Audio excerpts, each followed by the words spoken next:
you now know what we're up against. Very suddenly, we were asked by the city to move our complex, carefully constructed 3-year history that's in our home, where we can care for our daughter and her condition. We've achieved balance between us and our staff members. We continue to serve the community. We've really made that place a place that we consider special, that we very much value. So we made it into something that we could use to create stability over the long term, and eventually, when the time is right, take the next giant leap. We've been leaping forward for the last 3 years, probably at a faster pace than most would. And we really wanted a year that was identified by stability. So when we found out that we're going to have to move in just 4 months, I really felt nothing but despair. We have thought about our eventual move out of the current bakery that we have in our home garage. We've thought about it a lot. The first time that we ever looked at a building was 6 months into this operation. And we weren't even bakers before Proof. The types of businesses that I was involved with didn't require huge amounts of real estate. A little office here, something simple. From my previous business, I just rented co-working space for our work, and it was great. It's just a couple $100s a month, no big deal. Amanda had worked in a corporate job, and so, when we first started looking at buildings, we didn't really know anything. Yes, we had recently bought a home, and actually it was Amanda's second home that she had bought, because she had bought a condo earlier in her 20s. But navigating commercial real estate is a whole different animal. And so many people that we look up to were cautioning us. We're saying, look, this is where those do or die moments happen when you choose to do that. You choose to go into commercial space. So many businesses take that leap prematurely. Their entire business ends up changing by necessity, because everything about their costs, everything about their regulations, everything about their operations changes. So when we first started examining buildings, we didn't have any equipment yet. We didn't have a mixer. And so we were excited about, because back then the garage was kind of awful to work with. And so we really had to make an active choice. Do we take this giant leap, or do we stay in the garage and make it better? What's interesting is that at that time, if I was talking to the same city officials that are forcing us out, they would have said, take the giant leap. And we would have never become the baker that we are today. The business itself has doubled every year. So if you go back to 2017, we were losing money. We actually were losing money through 18. And then we just barely were profitable in 19. But by that point, we were already making thousands of items a week. That's where I think the disconnect is for people.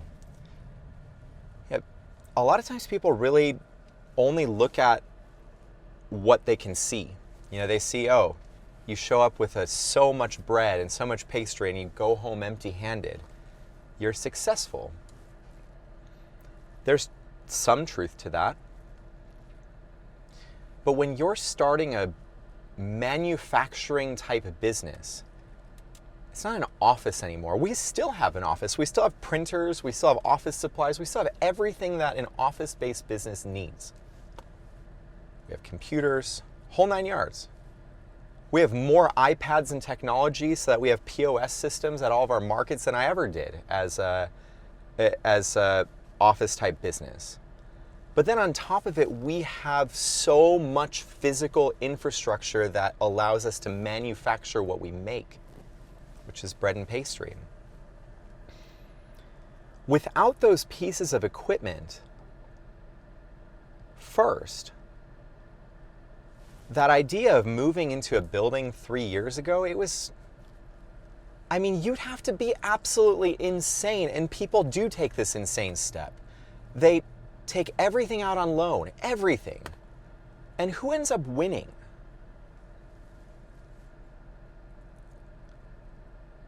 I guess this is where I really have a problem, because in order to get ahead, if you continue to finance things at high interest, because keep in mind back then we didn't have the business history, and so if you take any loans before you have that 2 years of data, first of all, no one wants to lend to you. Second of all, if you take those loans, they're high interest. Like 15% is a steal sometimes when you don't have the business history and the credit history.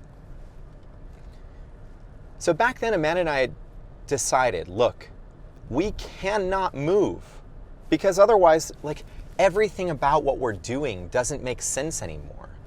It will take a decade for us just to get back to where we were before we even started the bakery. And there will be a whole lot of extra stress with the extra regulation, the public view. So the way that commercial real estate typically works is you identify a building that you want. Most often in commercial real estate situations in a big city like this, that building is owned by a big property group. And you contact some representative in that big property group, hopefully with your own commercial broker, who also needs a cut for their services, and you negotiate a lease. 5 years is fairly typical. The rents increase every year. They give you a base price, and then they offer you, if it's a property management firm, they'll offer you something like a tenant allowance package. And depending on how much you ask for them to build out for you, in some way, shape, or form that's tacked onto your lease. And so the lease itself represents a noose where you are forced then to make that number, whether it's summertime and you have no sales here in Arizona, or whether it's wintertime and you're doing well. In a pandemic, you see what's happened to commercial real estate with people saying that something around 80% of restaurants may not reopen this year. So first of all, had we made that decision, even had we somehow managed with all the lending, we would have been so leveraged at this point that we would have been out of business when COVID hit. And I have no doubts about that. I have no doubts that we would have been a victim of this entire pandemic. We chose a different way, and we chose the way that we would have not been advised by our city officials. And that's why I believe that overall, there is something wrong. We've created all these zoning regulations, all these single-family districts. We've disincentivized working as a community, working as a village, putting things together organically and slowly. Instead, what we've done is we have created so much opportunity for wealthy property managers. Because what is their risk? They put in money, which they get from investors, meaning it's typically not their own. They improve your building, and then you end up paying for it. And you end up sacrificing pretty much your profitability in many cases. As your business does well, they increase your rents. And this vicious cycle really creates a dynamic where oftentimes it's nearly impossible for an owner-operator to become anything other than that second-class indentured servant to the landlord, even though it's your own It's you that's creating the traffic in that business. It's you that's putting in your capital in that business. It's you that has to fix problems to your equipment. It's you that has to deal with all the risk of getting people in the door and paying you for what you do.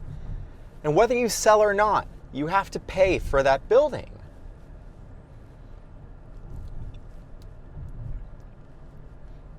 We want to move into a commercial space. We've been clear about that with the city. We've been clear about what we think it will take based on real life experience dealing with scaling this business. I don't know who else other than us can dictate what an adequate amount of time is to go from where we are today to sustainably, that's the key word, sustainably move. The truth is that we are not in a position to sustainably move financially, because over the last year and the year before and the year before that, we have been reinvesting in our equipment and in our core infrastructure. We're in a better position to move because at least we don't have to replace all of the equipment that we have. At least we have that piece.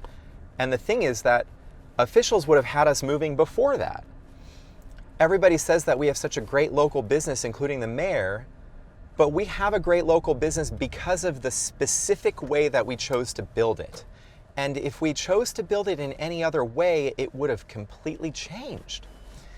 So now we face a situation that, we had this 4-month crazy deadline. By January, we've got to have everything out. Otherwise, the punitive actions will start, despite the fact that Mayor Giles told me that there would be nothing punitive, at least not during the pandemic. So I was heartbroken. And this past Sunday, I took a drive. To be honest, maybe I'm making a mistake to continue to believe in Mesa. But at this point, I have over 3 years of investment in this particular community with my brand. And most of the buildings that we've ever thought about or considered, and we've thought about at least a half a dozen, if not more, over the last 3 years, most of them have been right here. This downtown district that I just pulled into has been a little bit sleepy over the past couple decades. It's actually been a little bit of a depressed commercial market, and businesses have struggled here.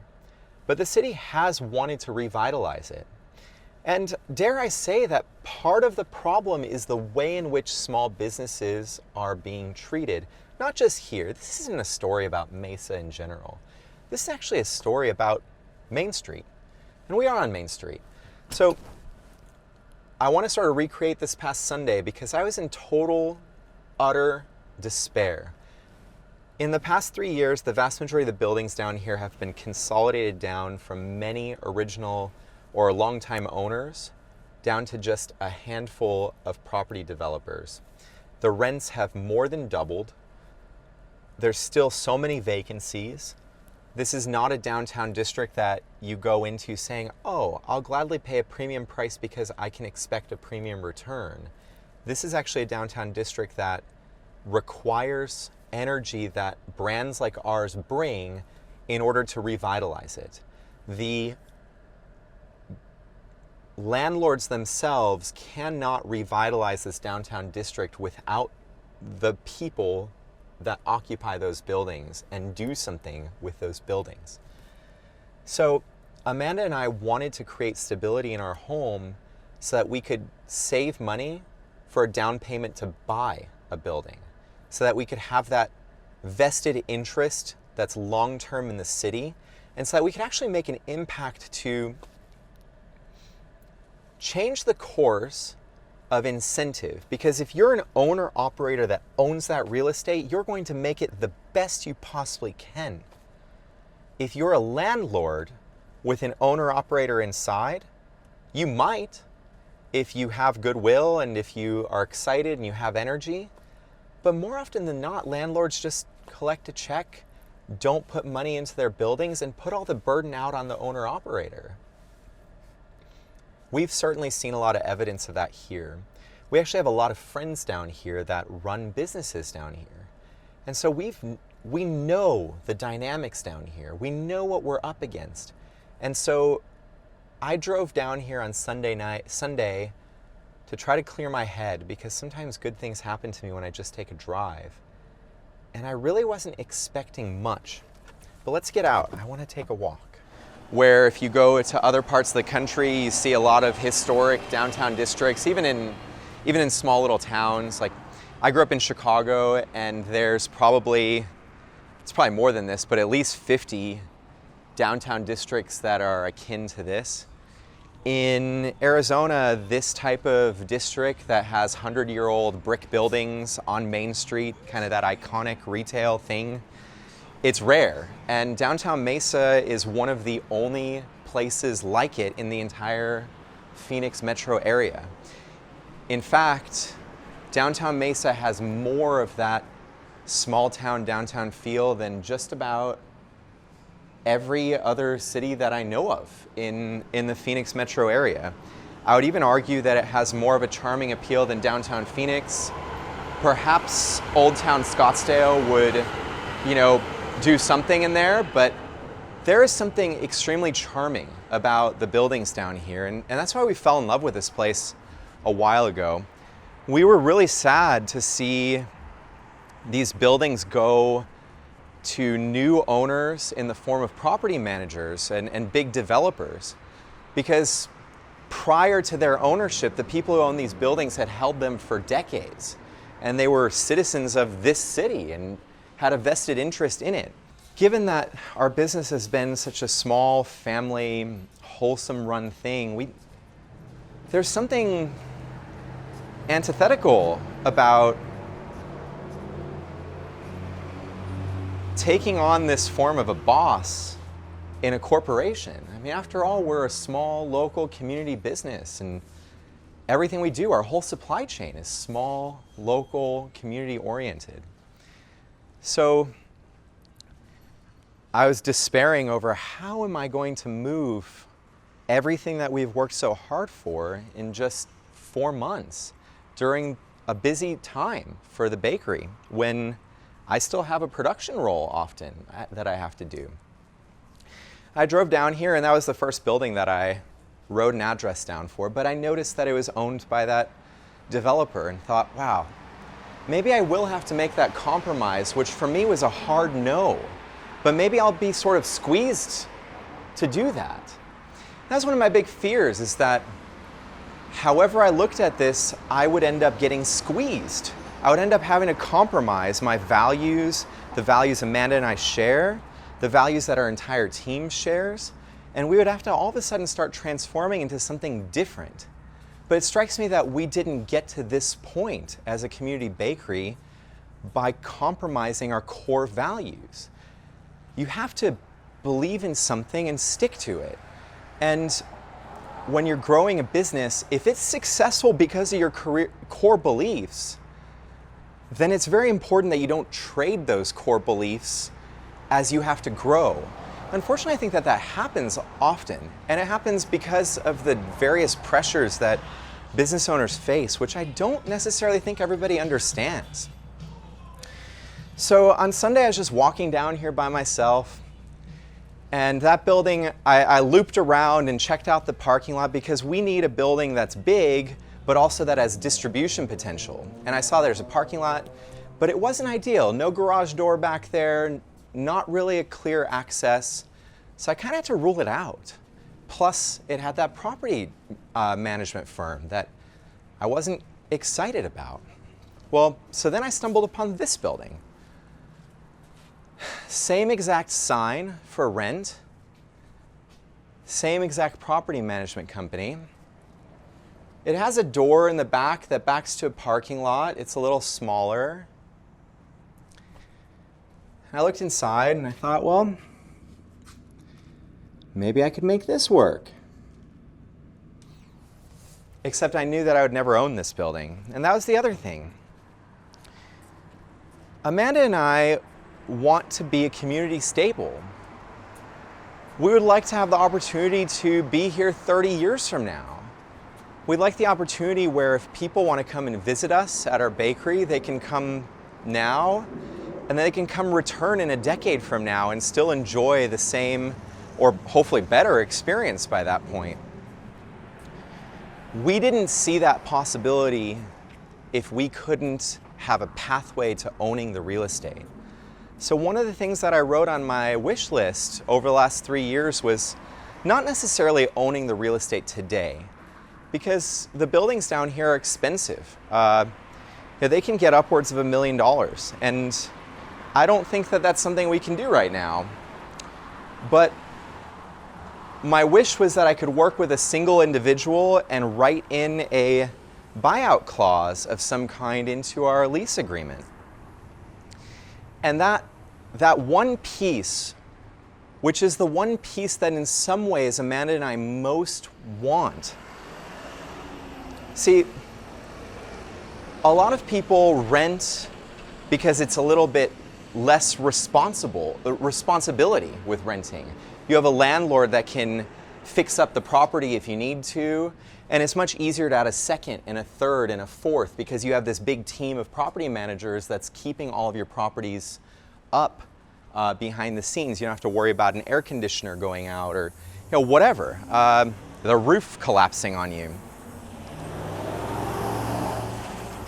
We're not really interested in becoming some sort of a mega industrial bakery that has 800 locations. That's not who we are. We are not Panera Bread. We're a local community bakery, and for us, the ultimate goal is a building that we can own free and clear sometime in our next lifetime. You think about paying off that mortgage, and you think about the financial freedom of that American dream. Well, we wanted that for our business. And I really saw that slipping away, at least in this cycle. Then I started despairing about the idea of spending a fortune to move and compromising on a space that wouldn't suit our needs long term. It strikes me that when you pick a space, you're not moving out of there anytime soon. You're going to be there for a little while. So the space that you choose really matters. So I was just taking a walk down the street, and I swear every single open building that I saw had some massive firm's information. Now, the pandemic has changed the dynamic down here. The thing about this place is, like any other, not every business has survived the pandemic. So even though I've been up and down the street so many times, and I've looked at all the buildings that have essentially remained vacant because of, well, they either need a lot of work or they might not be in the exact best location on this street, some other reason that they've been vacant all the time. But I didn't pay all that much attention to the buildings that were occupied. And why would I? I mean, some of them, because of the nature of this city, some old tenants had huge amounts of building for very low prices in what they were doing. Like this particular area, we live in an area that's very driven by the LDS community, the Mormon community. And one thing that I've learned about that community is there's always a wedding going on. There's big families, and weddings are kind of a big deal. So this street was filled with wedding venue. In fact, one wedding venue had like a ridiculous amount of suites put together, so I never really looked at those. And you see another sign over here on this one with the exact same space available that you saw on the other two, which gives you an indicator of another sort of corporately held building. So Mesa has been evolving. A few years ago, actually, a sandwich shop that I've described having worked with moved down the street and started to really build a reputation for themselves for their good sandwiches, which were actually on our bread.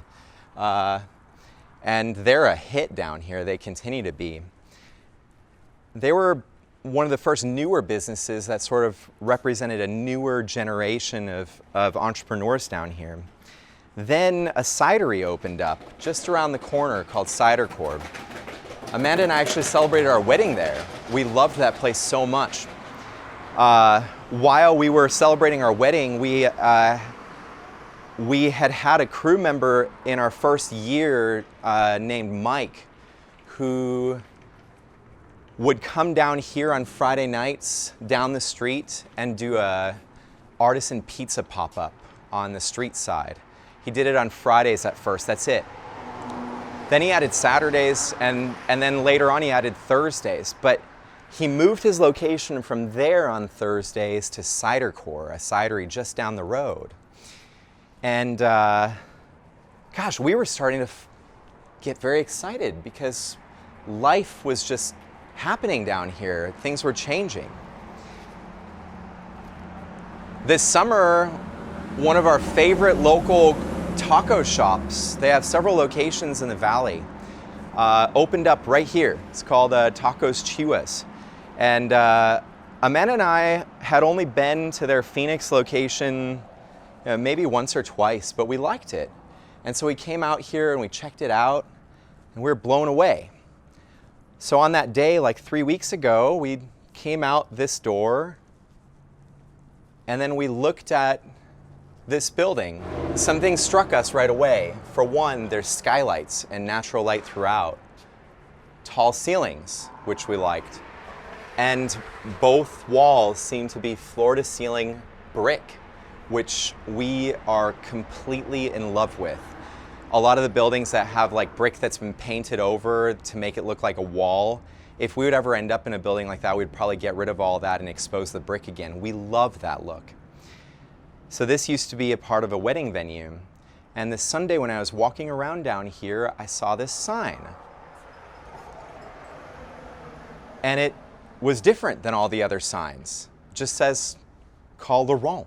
So this building, apparently, when we went to Tacos Chuas that day, 3 weeks ago, there was still no for rent sign on it. Because I would have noticed that. I pay attention to those things. I'm always looking at buildings. I have been looking at buildings for 3 years. Don't let any of the city officials who you write to in all of this convince you that we haven't been mitigating. We have been working hard to build our business in a successful manner since day one. So, you probably already know that I'm Polish and Amanda's Lebanese. My family immigrated from Poland a little bit before I was born. I was born in Chicago, but I speak fluently. My parents live in Poland. When they came here, it was the kind of iconic immigrant story. They traded everything in their life when they moved. And they started from literally nothing.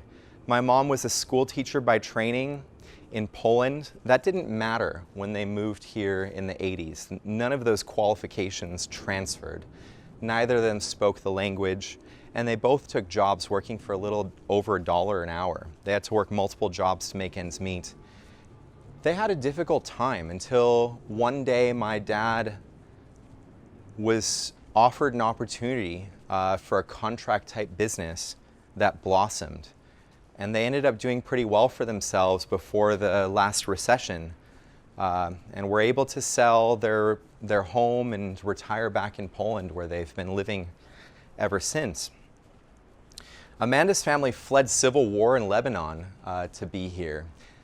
Both her parents came here independently. They met here, but there is something about the shared experiences of being either the child of immigrants or an immigrant yourself that creates a connection which is special and different than your connections with others around you. And as I was speaking to Laurent, I found out that he also is an immigrant. He moved here when he was a teenager from France. And somehow, I don't know his whole story yet, but in his 20s, he bought a bunch of buildings here over 30 years ago when they were probably much less expensive, much more affordable. And he has been a landlord in this city for 30 years. We just immediately hit it off. There's something so comfortable about speaking to another foreigner.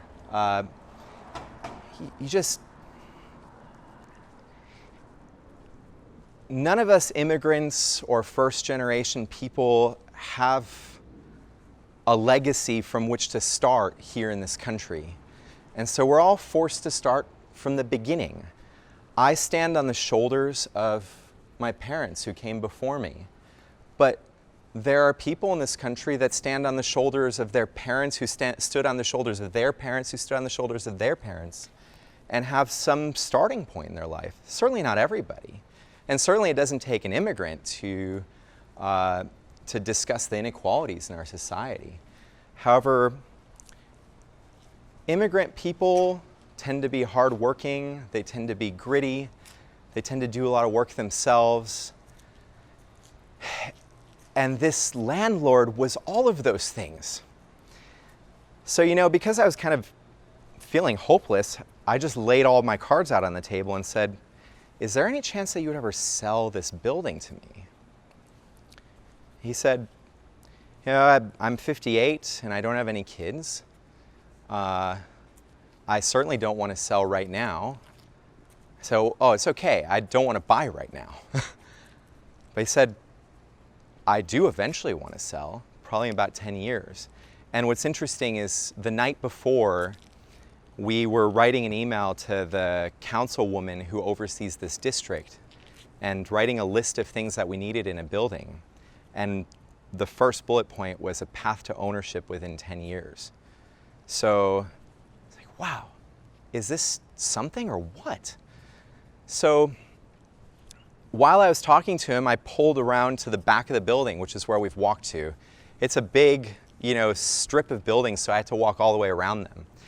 And remember, I told you that we need both retail and distribution potential. So one of the nice benefits was that there's this giant parking lot back here. And so people can actually come and park and visit our bakery. In that gray building over there is my favorite cidery in the world, Cider Core. And my good friend Mike, who has a pizzeria, he worked for me. I feel right at home in this spot. But one of the questions I asked Laurent was, hey, look, we do most of our business through distribution. We go out to the farmers markets, we do home delivery. And so we need the ability to load in and out of the building easily. How would you feel about me tearing one of your walls and putting in a roll-up garage door in the back? And by the way, Laurent owns all of these buildings here, and we were talking about this unit right here. Well, so on the phone, he's like, did you notice that unit has a wall of flowers? And I said, yeah. He said, I don't know if you noticed, but below that wall of flowers is plywood, whereas the rest of the building is brick. And that gives you an indicator of, well, why? Well, this is a 100-year-old building. It's 3,500 square feet. It meets our square footage criteria perfectly. And sometime before it was a wedding venue, if you peel back this layer and you peel back this layer, there's a roll-up garage door. If you look all the way through, this building is 140 feet long. And this back area on the right-hand side currently has a pretty big room that's very suitable for distribution. In the pandemic, they moved all of their stuff from 4 units down into this one. So you can't really see what's going on in the building right now because all of the items that this wedding venue owns are stacked on all of the floor space. I got so excited on Sunday after I talked with him, I just couldn't contain myself. The night before I hadn't slept because of misery, and this night I couldn't sleep because my mind was just going. Meanwhile, Laurent went home and he looked us up on YouTube and ended up binge watching our videos till like 3 in the morning. He was texting me saying, wow. Everyone that had approached him about the building in the last 3 weeks, and I guess he had been approached by a couple people, had ideas, not businesses. They had, well, I want to do this, but I haven't started yet. And the way he described it to me, he said, I've been down here for 30 years and I've seen a lot of things. And I'd rather stay empty for a little while longer and give the buildings to somebody that I know will be successful in them, as opposed to giving the buildings to this great unknown of a new business. So we started talking numbers. And it turns out the numbers are in a completely different ballpark than the numbers across the street in those buildings that we were just at. They're more like the numbers were before this place got consolidated. And Laurent was very clear with me. He said, listen, I bought these buildings when I was in my 20s. They are my only source of income, and I do not have a huge amount of cash, so I will not be able to invest in this building for you. You're going to be on your own for getting it upgraded. And that's actually why we're here. So we face the edge of a cliff right now, and we need help building a bridge to the other side of a giant canyon. That canyon's going to cost a fair amount of money. We've known for a little while now that we weren't allowed to have non-resident employees, but as a small business, we had to choose break that ordinance in the most respectful way that we can do, or never get to this point, never get to the point that we can actually move forward. So I do hope that after all this is done, if we can somehow avoid falling down this cliff, and I kid you not that there is a huge risk of that.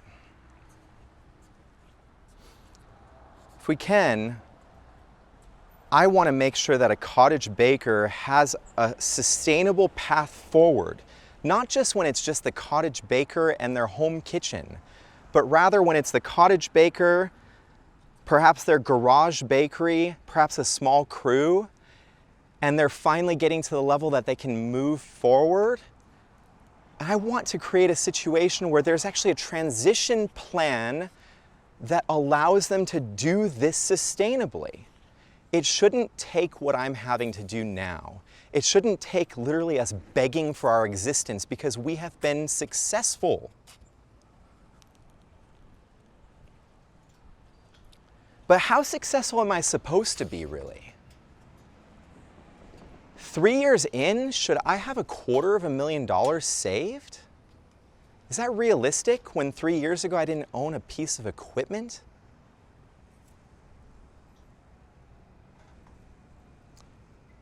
We're still finalizing what it's going to take to move. And the fact that we stumbled upon this property, called Laurent, he picked up, then Amanda and I met with him the next day. We ended up going out for beers and just hitting it off. We share a lot of the same values. In fact, we actually met for beers right across the street over there in a tap room. It's one of the latest businesses to move into this district. That tap room became, I think, number 4 or 5 in terms of breweries down here, creating a legit brew crawl for those of you who are into that. So when you come visit this area, that's an option to you when things get normal again, to bounce around a couple breweries, a cidery, get some great pizza, get some great tacos, and with any luck, perhaps some great bread and pastry.